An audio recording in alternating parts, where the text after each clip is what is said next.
Brothers and sisters, it's good to see you all again. भाइयों बहनों, आप सभी को फिर से देखकर अच्छा लग रहा है। I want to turn first of all to Deuteronomy and chapter 28. मैं सबसे पहले व्यवस्था विवरण व अध्याय 28 की ओर जाना चाहूंगा। This is an Old Testament verse, Deuteronomy in chapter 28. एक पुराना नियम का वचन है, व्यवस्था विवरण अध्याय 28। And it says here in verse 47. यहाँ पे वाक्य 47 में कहा गया है।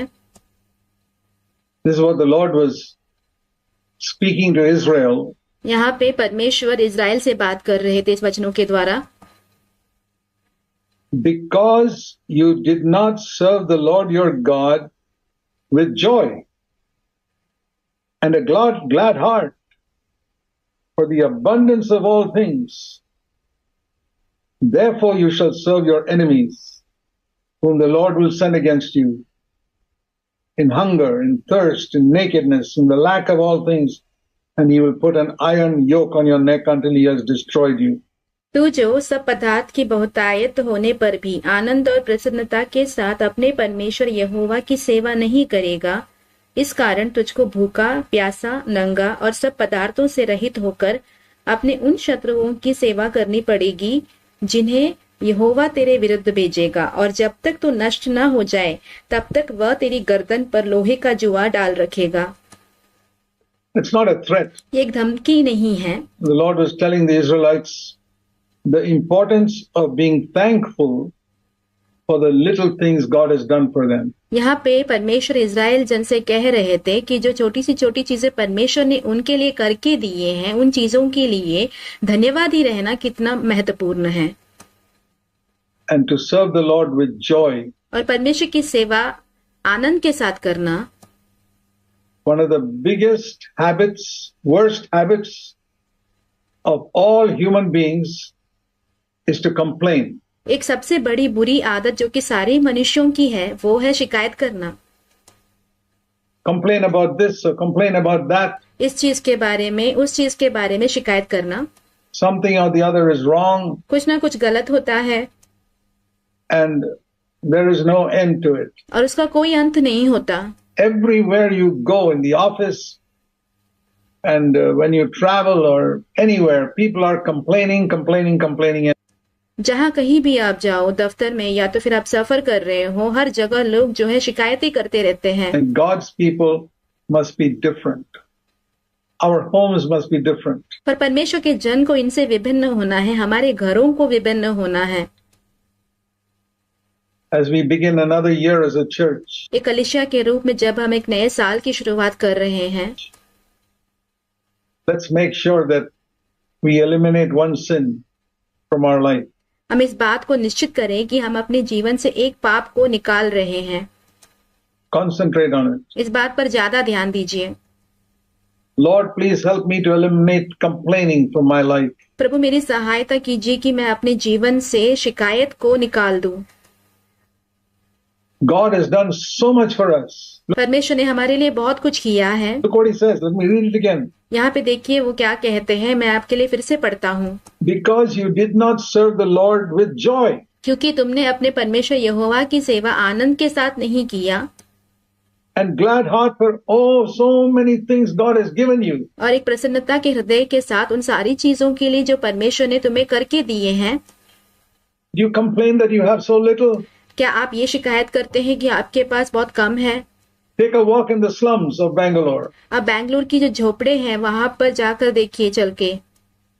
And see what they have. और वहां पे देखिए कि उनके पास क्या है। And you'll be thankful for what you have. फिर आप अपने पास जो है उसके लिए धन्यवादी होंगे। Teach your children when they complain, oh, this food is not good. अपने बच्चों को सिखाइए जब वो ये शिकायत करते हैं कि ये जो खाना है वो अच्छा नहीं है। Tell them of the poor people in the slums. Some of them pick food from the rubbish bins. उन्हें कहिए कि कैसे जो झोपड़ों में रहने वाले जो गरीब लोग हैं कचरे के डिब्बों में से खाना निकालते in order हैं to eat. खाने के लिए। We must teach our children to be thankful हमें अपने बच्चों को धन्यवादी रहना सिखाना होगा and to stop complaining. और शिकायत करना दूर करना सिखाना होगा। But that will begin if the parents stop complaining. ये तो तभी उसकी शुरुआत होगी जब माता पिता ने शिकायत करना छोड़ दिया। So, dear brothers, I'm not trying to condemn anybody here. भाइयों बहनों, मैं यहाँ पे किसी पर दोष लगाना नहीं चाहता।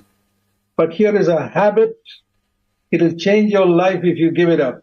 पर यहाँ पे ये कि जो आदत है, अगर आपने वो छोड़ दिया तो ये आपके जीवन को बदल देगा। This habit of complaining. ये जो शिकायत करने की जो आदत है। And let it never be said about us because you did not serve the Lord your God with joy.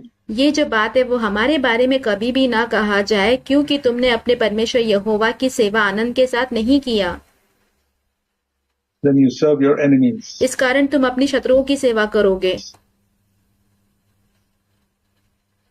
The reason why we are very often defeated कारण जिसकी वजह से हम अक्सर हारे हुए रहते हैं is because of this complaining habit. ये शिकायत करने की जो आदत है इसी की वजह से है।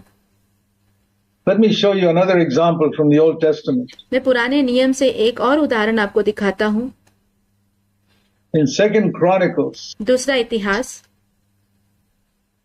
you know where 2 Chronicles is? क्या आप जानते हैं दूसरा इतिहास कहाँ पे है? Before the book of Job अय्यूब की किताब के पहले and the other small books before that. 2 Chronicles, chapter 20.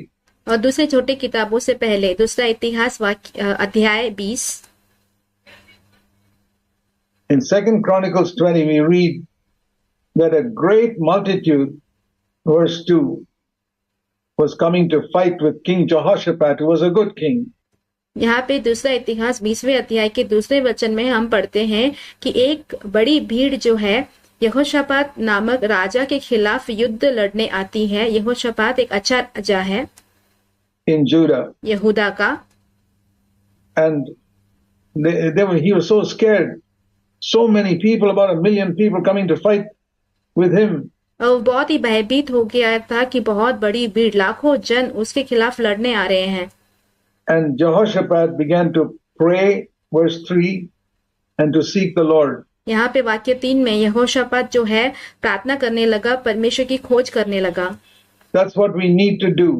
यही हमें भी करने की जरूरत है। When we face trouble जब हम परेशानियों का सामना करते हैं from all sides, and there may be trouble in the days to come, सारे तरफ से, और आने वाले दिनों में और परेशानियां आ सकती हैं। seek the Lord. He proclaimed a fast. परमेश्वर की खोज करें। उसने एक उपवास का प्रचार किया। Sometimes it's good to fast अक्सर उपवास करना भी अच्छा होता है। and pray and seek the Lord. प्रार्थना करना, परमेश्वर की खोज करना। And then God gave a message through a prophet. फिर परमेश्वर ने एक नबी के द्वारा संदेश दिया। And we read in verse 14, फिर हम पढ़ते हैं वाक्य 14 में, the Lord said, listen, verse 15 middle, वाक्य 15 उसके बीच के भाग में, don't be afraid of this great multitude, परमेश्वर ने कहा, ये जो बड़ी भीड़ है इससे मत डरो, for you don't have to fight the battle. God will fight for you. क्योंकि तुम्हें इस युद्ध को लड़ने की जरूरत नहीं है, परमेश्वर तुम्हारे लिए लड़ेगा। Listen to that little expression, यहाँ पे जो छोटी सी वाक्यांश है वो सुनिए। the last part of verse 15. Can you remember that? 15वां वचन का जो आखिरी भाग है, क्या या आप इसे याद रख सकते हैं? 2 Chronicles 20 verse 15. दूसरा इतिहास 20वां अध्याय उसका 15 वचन, Don't be afraid भयभीत मत होना or discouraged या तुम्हारा मन कच्चा ना हो when you face those big problems. जब आप बड़ी समस्याओं का सामना कर रहे हो। The battle is not yours, युद्ध तुम्हारा नहीं है but God's. परमेश्वर का है। Can you remember that? क्या आप इसे याद रख सकते हैं? The battle is not yours, but युद्ध तुम्हारा नहीं है, God's. परमेश्वर का है। God will solve the problem for you. परमेश्वर आपके लिए आपके समस्या का हल निकालेगा। So tomorrow go down against them. इसीलिए कल उन लोगों का सामना करना।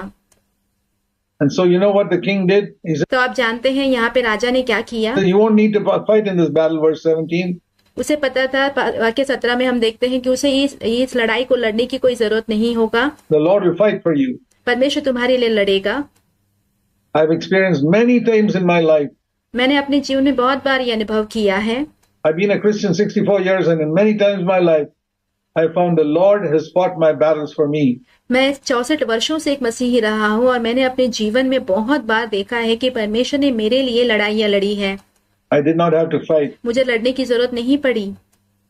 All types of enemies have come against me because I serve the Lord. हर प्रकार के शत्रु मेरा सामना करते थे क्योंकि मैंने प्रभु की सेवा की, इसलिए। The Lord has fought my battles for me. पर परमेश्वर ने मेरे लिए मेरे युद्ध लड़े हैं। So what did they do? The next morning, early morning, verse 20, how did they go against the enemy? फिर हम देखते हैं दूसरे दिन सवेरे उठकर वो शत्रुओं का सामना करने के लिए कैसे जाते हैं, वाक्य 20 में। Now, generally speaking, when people go to fight against the enemy in those days, they put the people with bows and arrows and all right in front. आमतौर पे कहा जाए तो उस जमाने में जब लोग युद्ध लड़ने के लिए जाया करते थे तो वो जो तीर कमान चलाने वाले जो लोग हैं उनको सेना के आगे रखते थे। Right in front. सबसे आगे रखते थे। People with bows and arrows, and those are riding horses and spears and all that. लोग जो तीर कमान चला सकते हैं, जो भाले चला सकते हैं, जो घोड़सवार हैं, उन लोगों को। But you know what Jehoshaphat did? पर आप यहाँ जानते हैं यहोशापात ने क्या किया? He had already heard from the Lord, you don't have to fight. The Lord is going to win this victory for you. So you know what he did? Listen to this. और उसने पहले से ही सुन लिया था कि तुम्हें लड़ने की, परमेश्वर ने उसे कहा था कि तुम्हें लड़ने की जरूरत नहीं है क्योंकि परमेश्वर तुम्हारे लिए लड़कर तुम्हारे लिए जय दिलाएगा। तो यहाँ पे सुनिए यहोशापात ने क्या किया। It says here, he right in the front of the army, he put those, verse 21, who sang to the Lord. तो यहाँ पे वाक्य 21 में हम पढ़ते हैं कि यहोशापात ने सेना के सबसे आगे उन लोगों को रखा जो कि यहोवा के गीत गाते हैं। No bows and arrows and spears and horses, no. कोई तीर कमान नहीं या भाले नहीं या घोड़सवार नहीं। People who were banging cymbals and raising their hands and praising the Lord. लोग जो झांझ बजाकर अपनी तालियों को बजाकर परमेश्वर की स्तुति धन्यवाद गा रहे थे। The army had a whole lot of people in the front praising the Lord, saying, "Give thanks to the Lord," verse 21. हम वाक्य 21 में पढ़ते हैं कि सेना के सबसे आगे लोग जो है परमेश्वर की स्तुति गीत गाते हुए परमेश्वर को धन्यवाद कर रहे थे। And this is a very wonderful verse. When, verse 22, please. और ये एक सबसे अद्भुत वचन है, वाक्य 22। Remember this all your life. ये जो वचन है आप अपने जीवन भर याद रखिए। As soon as they began to sing and praise the Lord, जिस समय वे गाकर स्तुति करने लगे, the Lord defeated all their enemies. उसी समय परमेश्वर ने उनके सारे शत्रुओं को हरा दिया। And they were routed and the enemies ran away. उनके जितने भी शत्रु हैं वो भाग गए। And verse 24, when they looked in the wilderness, they found that the Lord had killed all of them and they overcame their enemies. और हम 24वें वचन में पढ़ते हैं, जब वो जंगल में जाके देखते हैं तो वो देखते हैं कि उनके जितने भी शत्रु हैं उन सारे शत्रुओं को परमेश्वर ने मार दिया है, हरा दिया है। How did they overcome the enemies? Not by fighting. वो लोग शत्रुओं पर विजय कैसे हुए? लड़ने के द्वारा नहीं, but by praising the Lord. पर परमेश्वर की स्तुति करने के साथ। It's a wonderful weapon. ये एक अद्भुत हथियार है। Because when we praise the Lord, we are saying, "Oh God, you are in heaven." जब हम परमेश्वर की स्तुति करते हैं तो हम ये कहते हैं कि प्रभु आप जो स्वर्ग में हैं, You're on the throne. This problem is too much for me. आप उस सिंहासन पर हो और ये जो समस्या जो है ये मेरे लिए बहुत बड़ी है।